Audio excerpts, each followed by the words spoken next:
Bonjour à tous, je suis David Leclerc, votre analyste pour Badger Investor. Alors voici la mise à jour en vidéo de mon avis concernant l'euro-dollar.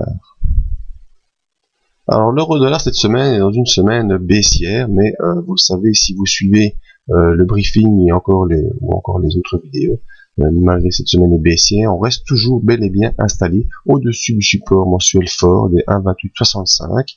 On a pu faire ici un plus haut grâce à cette séance du 17 octobre et l'accélération du 16 octobre, donc on a une dynamique légèrement haussière, et si on parvient à rester au-dessus de ce point bas des 18,65, eh bien il n'est pas exclu qu'on puisse poursuivre la semaine prochaine en direction des 1,3190 dans une dynamique de points hauts de plus en plus haut et de points bas de plus en plus bas. Donc vous voyez ici on fait un point haut, puis un point bas qui est, je suis d'accord, à la même hauteur que le point bas précédent.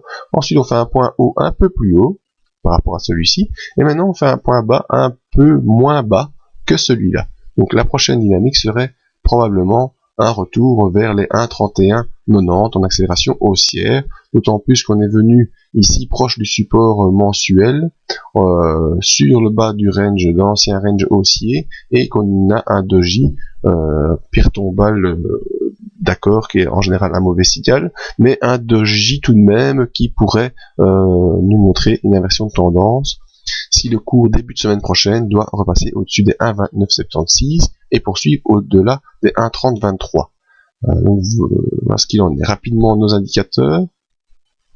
Le MACD toujours baissier sous son signal, donc ça c'est un mauvais signe pour la poursuite de l'impulsion. Le stochastique également toujours baissier sous son signal et en belle orientation baissière, mauvais signe pour un rebond début de semaine prochaine. Et le RSI qui est à l'arrivée en zone neutre, donc même si on n'est pas en accélération baissière entre 40 et 20, eh bien la zone neutre, ça peut être quand même une poursuite baissière, mais pas franche. La zone neutre, c'est ça, c'est ni haussier ni baissier, mais les mouvements ne sont pas violents.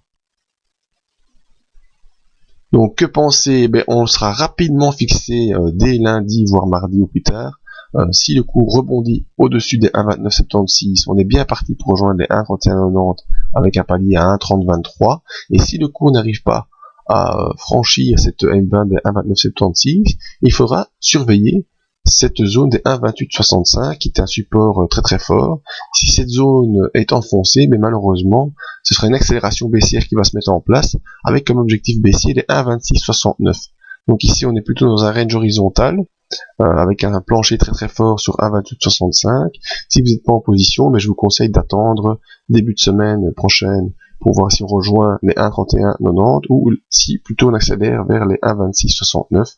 Mais tout ça, ne vous inquiétez pas, je ferai le suivi dans le briefing que vous retrouvez tous les matins à partir de mardi, et peut-être une vidéo si l'accélération est violente et puissante. Voilà, je vous remercie à tous.